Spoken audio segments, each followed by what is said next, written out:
Yo, what is going on, guys? My name is Kyle and welcome back to another Dead by Daylight video. So I have some news about everything that's happened this week. If you want to skip past this, feel free. I'll put a timestamp on screen and hopefully in the description if I remember. Basically, I lost all of my data, like literally all of it. I had about 2.5 gigabytes of data that completely vanished, including my backup.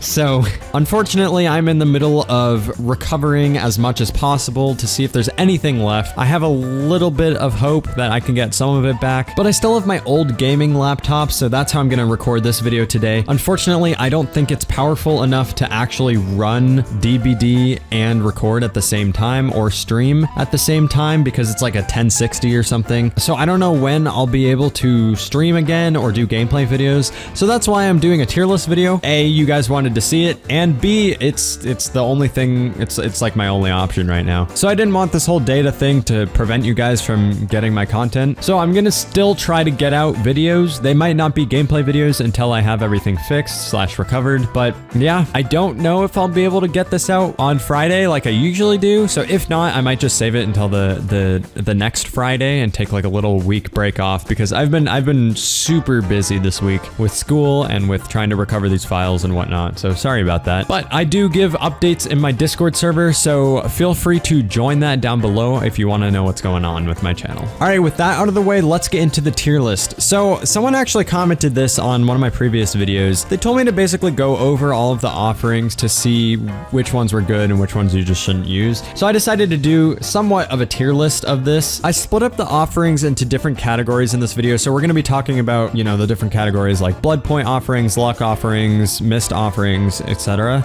But I didn't want to make those all separate tier lists, so you could kind of see in which order from best to worst how you may want to use your offerings. So this video is more intended for beginners, but there are some little tips and tricks here and there that even some advanced players won't know. So if you want to see more content like this in the future, feel free to go drop a like down below and comment what tier list you may want to see next. All right, so we're going to start off with the blood point offerings. Obviously, these are the best offerings because, you know, it progresses your game further, and the blood point grind is so horrendously stupid and long that you kind of need these to be able to do it quickly. I think it might take upwards of 2 million blood points to go from 0 to 50 on a character, which is just insane considering that on a game without any blood point offerings you get maybe 30k. The good news about these blood point offerings is that they can stack with each other, with the killer's offerings, and with any blood point events that are going on. So for all of these, I'm gonna go in order from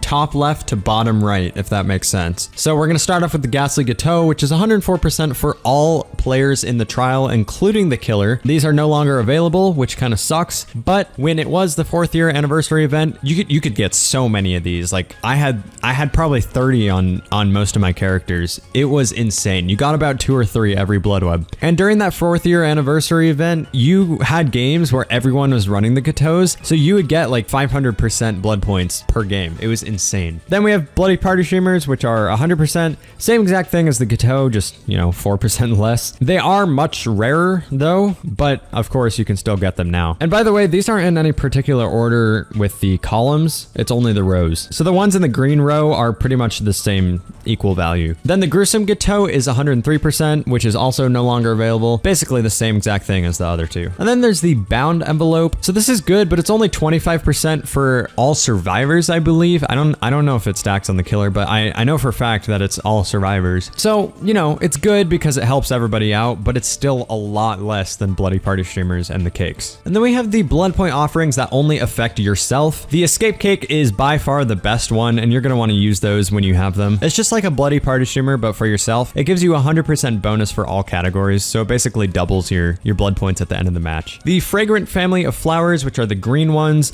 they give you 100% in a specific category, but please note, I only put 1 in here just to save space, but there are 4 different types, 1 for each category, whether that be boldness or altruism, etc. The Fresh Family of Flowers, which are the yellow ones, give you 75%, and when it comes down to it, that's really not that much at all. Then there's the Sealed Envelope, which is the same exact thing as a escape cake, except it's only 25% instead of 100%. And then the sachets, which are the brown flour add-ons, are 50% in a certain category, which are just utterly garbage. You're better off using other offerings than this. All right, moving on to the luck offerings. These are overall pretty bad unless you have a 4-man Survive Friends with like a niche build or something, because luck only affects hook and trapper bear trap escape chances. There's a misconception between newer players that luck affects chest items or skill check rates or spawn rates of structures and pallets and windows and stuff, but that's not true at all. It only affects hook escape chances when you're trying to Kobe and trapper bear trap escape chances at the time of recording this video. But the good news is that all luck offerings can stack, and they can stack with the perk Up the Ante for an additional 9% luck and Slippery Meat for extra chances to escape the hook. The base unhooking escape chance is 4%, which is tiny, and with 4 Up the Antes, you can have 4 times 9, which is 36, and then if you have 4 Vigo's Jars, which give you 3% each, that's 3 times 4, which is 12, and 36 plus 12 is 48% chance. So the maximum amount of luck you can have in one game is 48%, which is basically a 50-50. So realistically, you wouldn't need Slippery Meat because you'll most likely get off the hook within 3 chances, but you know, it's there just for a cushion. And then the default bear trap escape chance is 25%, but I know they're changing it in the next one, so luck might not even affect it in the future. So like I said earlier, the Vigo's Jar of Salty Lips is the purple add-on, and it only gives you 3% extra luck. For being a purple add-on, 3% is barely anything, but I get it because, you know, Behavior doesn't really want to make a luck offering that makes it way too overpowered if all survivors ran it. And it affects every single survivor in the game, not just yourself. And you can see by all of the ones that are green affect all of the survivors, and the yellow ones affect only yourself. And then for the Black Salt Statuette, that is a 2% to all survivors, and then the Salt Pouch is a 1% extra luck to all survivors. The luck offerings are just so bad unless you're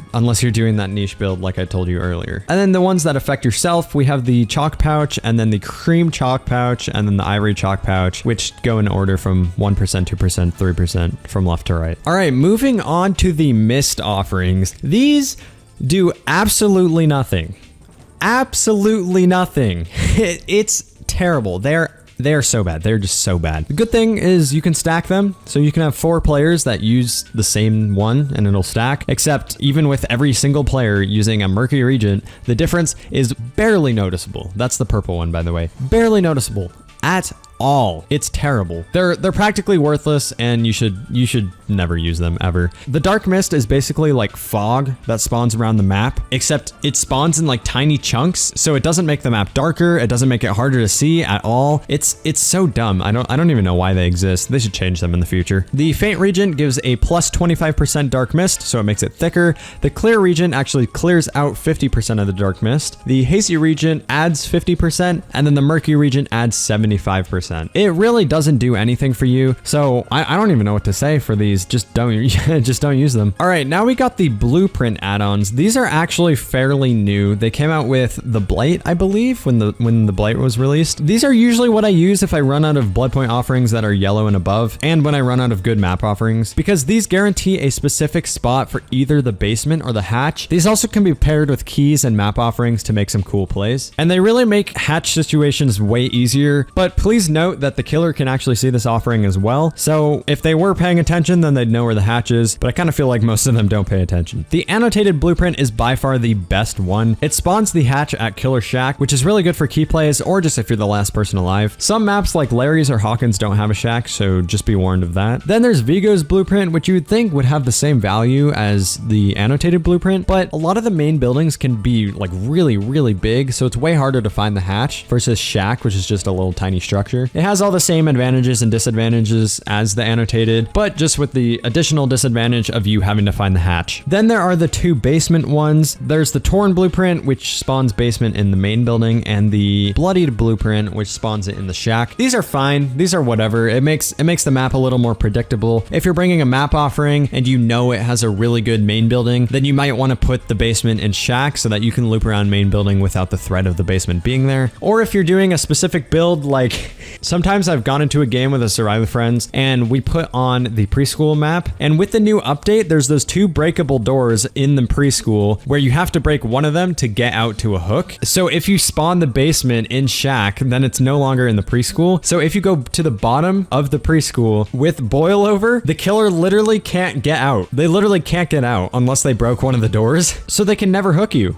They cannot hook you if you do that. It's insane. All right, moving on to the coins. We have the purple coin and the yellow coin. These are really simple and straightforward. The purple one spawns 2 chests and the yellow one spawns 1 chest, which can be stacked with other survivors. Personally, I only ever use coins for rift challenges where you have to search chests, but they can come in handy because items can completely change the tide of the match, especially medkits. 3 chests spawn on every map by default, with the exception of like secret chest locations like in the Midwich clock tower. So if all 4 survivors bring a purple coin, then you can get 11 chests maximum on the map. If you're not using these for challenges, they're fine. They're really good for niche builds with Ace in the Hole, Plunderer's Instinct, Pharmacy, and Appraisal. But other than that, they're really not that worth it. Moving on to these shrouds, these are a little more complex than the other ones. They're pretty decent and can be useful in certain situations. They also have the secret tag, which means that no one can see it on the offering screen, so they just don't turn around. Vigo Shroud spawns you at the furthest spawn point away from the killer. These prevents those scenarios where the killer may find you like immediately, which can be good for large maps like Swamp or Ormond because there's a huge distance between you and the killer. But super small maps like Dead Dog Saloon really won't do much. It's pretty good, but most killers will go to the farthest gen anyway, so they might still find you. It'll just take a little longer. The Shroud of Union spawns you with 1 other survivor. This can actually be really good. Basically, there are multiple types of survivor spawns. There's the ones where you spawn all together, or there's the ones where you spawn 2 and 2, or there's the ones where you spawn separately. The 2 and 2 one is by far the best one. That means 2 survivors spawn in one location and 2 survivors spawn in another. And this is really bad for the killer because they can't pressure the whole team at once, but you can still have 2 people working on a gen, which makes it go by way faster. Plus, if the killer finds 2 people working on a gen, they can only chase 1, so the other person can just get back on the gen if they have like Ruin or something. Then there's the Shroud of Binding. The Shroud of Binding spawns every single survivor together. I personally think this is really bad because if the killer finds you, they're now pressuring the entire team at once. However, there are some very situational situations of where this would work. Niche builds with Prove Thyself and toolboxes with,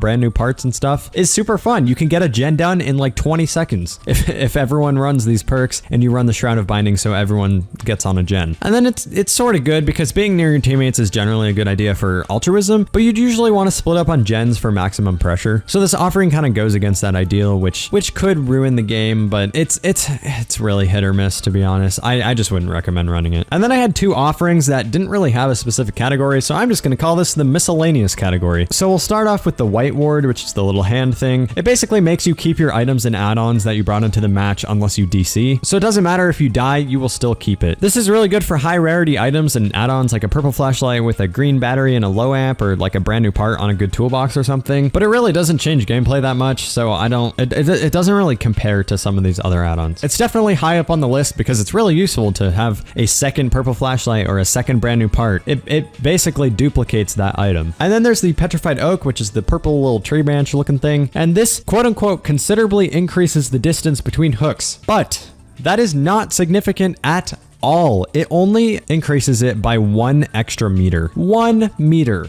That's terrible. However, it can stack, so if you have 4 survivors all running it, it'll be 4 extra meters, which might, in some situations, let you take a hit and then get a survivor off, but in most cases, it's really not going to do much. So it's pretty bad. I would just not recommend using this unless you're doing a Sabo build with a survivor friends. And the last category are the map offerings. Actually, second to last category because the last one is a secret. Map offerings, in my opinion, are the next best thing behind Bloodpoint offerings. You can take yourself to survivor-sided maps, which gives you a higher chance of escaping. So really, these are the most game-changing ones. If you bring 1 green map offering and no one else brings any offerings, then it guarantees that you go to that map. But you can technically stack it with other survivors. So if you have 2 Asylum offerings and then there's 1 Autohaven offering, you'll most likely go to Asylum. In fact, I think you're guaranteed to go to Asylum. But if there's only 1 Asylum and 1 Autohaven, for example, then it's just a 50-50 chance between those 2. We're going to start off with the absolutely amazing maps. This includes includes Autohaven and Haddonfield. In my opinion, these are the most survivor-sided maps in the entire game. So we'll start off with Autohaven. Autohaven has a lot of filler palettes and a lot of common jungle gyms that are recognizable by average players. Most of the main buildings tend to have really good windows as well, especially the one on Blood Lodge. Oh my god, the new Blood Lodge window is so good. It's so good. And these are generally open maps, so you can easily keep track of the killer and any nearby generators. Then there's Haddonfield.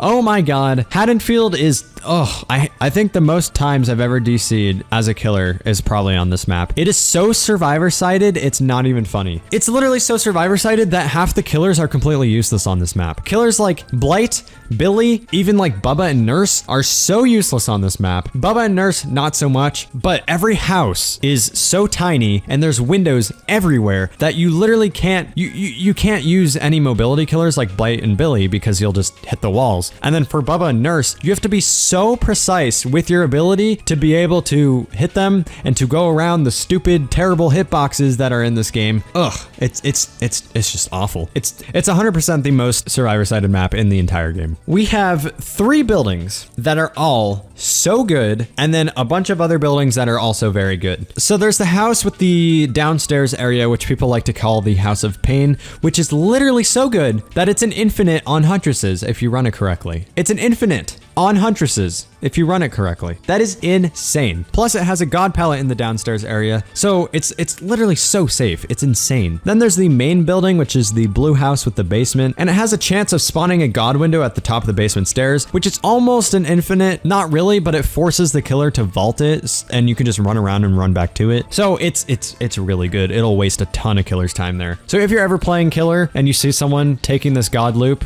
at the top of the basement stairs, just leave. You're not going to catch up to them. Unless you have some type of crazy unique power like Nurse or something, you're not going to catch up to them. And then there's all those upstairs houses, which always have the windows from the second story that killers are basically forced to vault. Every house has like 2 or 3 windows and a bunch of other ways to escape that it just, I don't know, it's so bad for killers. Definitely take them there if you want to be toxic and completely annoy them. Plus there's those long freaking fences and hedges, and then those houses where you can't go inside that you have to run all the way around to get from point A to point B as a killer. And that just wastes so much time. It makes the map feel like twice as big because you have to go around all this stuff to get to a gen or to get to a hook or whatever. Plus at one point they added these bushes in between the fences, which made them even longer. They removed those since then, but that was terrible. I don't even know what they were thinking when they were doing that, but that's gone, so don't worry about that. Moving on, we have the good maps. I wouldn't call these insane. Honestly, I'd say they're pretty balanced. If I'm playing Survivor and I get this map, I'm happy. If I'm playing Killer and I get this map, I'm happy. That's what we're going with. Macmillan, Asylum, and Coldwind are generally very similar in size, and they have very similar amount of structures and strength of those structures. So I don't know, I kind of group these all into one. They're all pretty good. They have a lot of those common structures in every map, like TLs, long walls, L walls, and whatnot. So both as Killer and Survivor, they're easy to mind game each other. However, they have very, very good main buildings, give or take a few, like Shelter Woods, which doesn't have a main building, but most of them, especially the Asylum main buildings, are absolutely incredible for survivors. But again, if you have some obscure, random, crazy killer power, then obviously you can catch up to them. And most of them are pretty open, so it's easy to track the killers and to find gens. But some of them, like Shelter Woods is just a terrible map. I hate Shelter Woods. But that one is so open to the point where there's a ton of dead zones and it's completely killer-sided. So there are a few that are more killer-sided, but most of them are survivor-sided. And then we have Ormond. Ormond was actually changed pretty recently with the twins, when the twins came out. It's not as good as it used to be. It used to be absolutely insane. There were pallets everywhere. They were all pretty safe. It was awesome. But now there's still the abundance of pallets, but now the pallets are so bad that if you don't get a stun, you're gonna get hit no matter what. You can literally be on the other side of a pallet and a killer can start their lunge and they'll hit you. It's crazy. They're really bad pallets, so you have to get a stun on most of them. The main building is pretty good though. It has very good windows. There's one on the upstairs, which is really solid, and then there's one behind the little bar thing, which is really good too, unless they break that door. But even then, it's pretty good. And then it has a bunch of god pallets. It has the 2 upstairs, and then it has, well, I guess they're not really god pallets, but it has 3 unsafe pallets in the bottom floor, and then 2 god pallets in the top floor. So just note that when you're going up there. And then we have the kind of decent maps. These are kind of dependent on what killer you're playing, and they could be really good if you have a good team, or they could be really bad if you have a bad team. Preschool is probably the best out of these. It has the same houses on Haddonfield, so it has the House of Pain, it has the upstairs houses, and then it has the preschool main building, which can be a really, really good loop with that white picket fence window, and then there's the car loops outside of it, the 2 car loops, and then there's a couple god pallets inside, so that can be really, really good. Overall, I personally really like this map, but you need to know how to run it. A lot of newer survivors don't know how to run these loops at all because they're kind of specific to a couple maps, so they don't have any practice or experience with them. But if you know how to run it, they can be insane and you can completely waste the killer's time. But if you don't really know how to run these, they're just not really good. I am thinking about making a series on how to loop specific structures. They'd be really short videos only for one type of structure, and I'd talk about all the situations and scenarios that can happen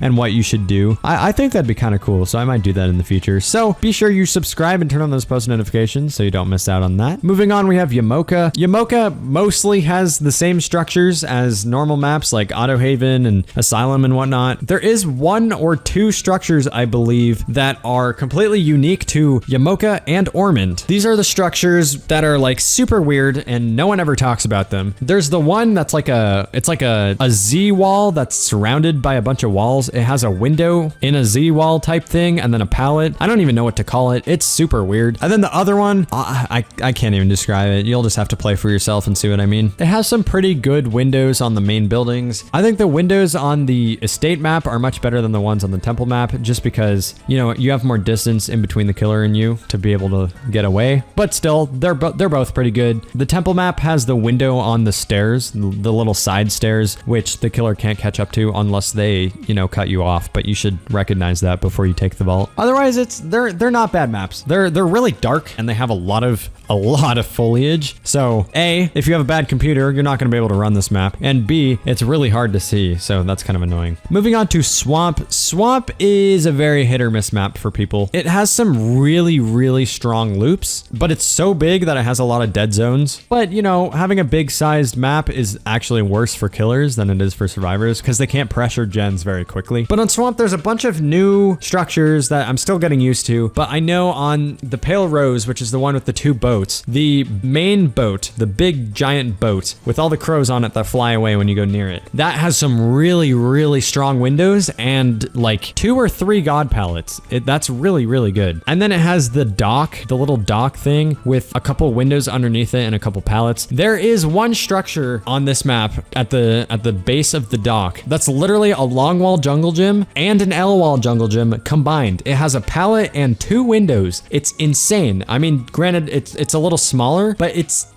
just insane. It's crazy. So that's really good, and you probably wouldn't want to use that pallet if you could avoid it. And then there's the loop for the Grim Pantry, which is the giant double-story, double-decker structure. That is a very, very strong loop with that window. You can literally just vault the window from the inside and just keep going around it, and the killer just can't do much about it. Plus, the downstairs has like 3 pallets or something, and then a couple of windows, which can be really good as well. Overall, Swamp is one of those maps that you kind of hate when you start the game, but as you get used to the different loops and how to loop killers really efficiently, this actually grows on you. I'm starting to like this map more and more. However, the freaking totem spawns and the hatch spawns on this map are so utterly garbage, they can spawn on the edges of the map. It's so dumb. It's so stupid. And because this map is so big, you're like never gonna find it. It's so, you'll be so lucky to find them. So if there's Ruin Undying, if the killer's bringing Ruin Undying, which is gonna be nerfed in the next update, so that's good. But even then, Ruin Undying on this map is insane because you have to spend like 3.5 hours just searching for totems on this map. It's terrible. And then we have the Red Forest. So the Red Forest has Huntress's map, which is the Mother's Dwelling, and then it has the Plague map, which is the Temple of Purgation. And both of these are very, very big. Temple of Purgation, not so much, but Mother's Dwelling is the biggest map in the entire game. Mother's Dwelling has a couple really good windows in the main building, but other than that, it has like a couple filler pallets and a couple structures, so it's all right, but it's so big that there's a lot of distance between the structures and the pallets, so there will end up being a lot of dead zones, especially if survivors use up pallets really quickly. And then for Temple of Purgation, it's kind of the same thing, just compressed. The main building has a lot of really good windows that the killer has to go around. A lot of people don't know this, but if you finish the gen at the bottom of the main building, the windows at the top story will actually actually like get worse because a bunch of doors will open up. That makes it easier for the killer to come get you around the window. These maps are decent. They're not bad. They're not very good. I'd say they're pretty, I wouldn't really consider it survivor sided or killer sided, but I probably wouldn't use it personally. And lastly, we have the maps that you just don't want to use because you'll just be putting yourself on a disadvantage. We have the indoor maps, Hawkins, Larry's, and the game. Well, I guess Midwich too, but Midwich is kind of different. Hawkins, Larry's, and the game are very limited in visibility, so a lot of stalking killers will take you here. Myers is really good on this. Myers with Scratch Mirror is really good on this because he can see you through walls. The one upside if you're a survivor bringing you here is that it's really hard for Nurse and Billies and Blights to do well on this map, but you know, what are the odds of you getting those killers? Otherwise, they're basically just full of a bunch of pallets and windows, and most of them are unsafe. Larry's is probably the best one out of them because it has a lot of really strong loops that you can utilize, but it's still really killer-sided because it's fairly small and it's much easier for killers just to chase versus survivors to have to figure out the RNG spawns in every room and where windows are and where pallets are, and because of the limited visibility, it's much harder for them to do so. Midwich is still considered indoors. I mean, there's that outside area, but it's mostly indoors, but I feel like it's a little different and actually is a little more survivor-sided than Larry's the Game or Hawkins. It has a lot of places for survivors to hide. Personally, I think hiding is really dumb and isn't the point in this game, even though that's what this game was intended for. But if you're not hiding, there are a couple of really strong loops. Like there's two god windows that the killer has to go all the way around this giant wall and break a breakable door to get to. There's another god window that's near one of the exit gates that's in like this little small bar room or this little small like counter, like front desk type room. I don't know how to describe it, but it's to the right of one of the exit gates, and the killer literally has to break that door, like has to, or the survivors will just completely take advantage of it. Then there's a bunch of filler pallets, which, you know, they can be fine, they can be whatever. But unfortunately, this map is completely killer-sided. There's a hook every 4 feet, literally every 4 feet. There's so many hooks on this map everywhere. The map is fairly small, so that's really easy. Killers that can teleport, like Freddy or like Demogorgon or like Nurse, don't have to go up and down in the corners of the maps. Because if you didn't know, in every single corner of this map, it's literally a square map. In every single corner, there is a way to get up. Except one of them, the one in the bathroom, is limited to the killer having to break 2 breakable doors in order to get in it, which the killer can use to his advantage. If he only breaks 1 door, then he can trap people in there because there's only 1 entrance and 1 exit. Which for a video called the AFK Bubba, I'll put it up in the top right of the screen on the little eye thingy. I pretended to go AFK in that hallway and I lured people in there because I was AFK and they wanted boldness points or they just wanted to see what I was doing or whatever. And then once I had people in there, I would block the doorway with my body and then they wouldn't be able to get out. That was a great video. I loved that video. It took like 2 months to make because a lot of people were so scared of the killer that they literally just did gens and then left because they were like rank 13 console players or whatever who you know, didn't want to explore. So they just did gens and then left. But when I did get people, it was so fun and so funny and I loved it and I got a ton of good reactions. So go check out that video down below if that seems interesting to you. And then lastly, the Saloon. The Saloon is the most killer-sided map in the entire game. It's the smallest, it's the easiest, it's the most manageable by the killer. The loops are pretty killer-sided because all of them have a breakable door, which makes them very bad. Of course, if the killer doesn't break this door, then the loops are pretty normal, but I would say the only really strong loop in this game is the main building. If you learn how to fast vault that window in the top story, then it can be really strong and you can loop the killer there for a while, especially if they're a 4.4 killer like Deathslinger or Huntress. But besides that, you know, Shack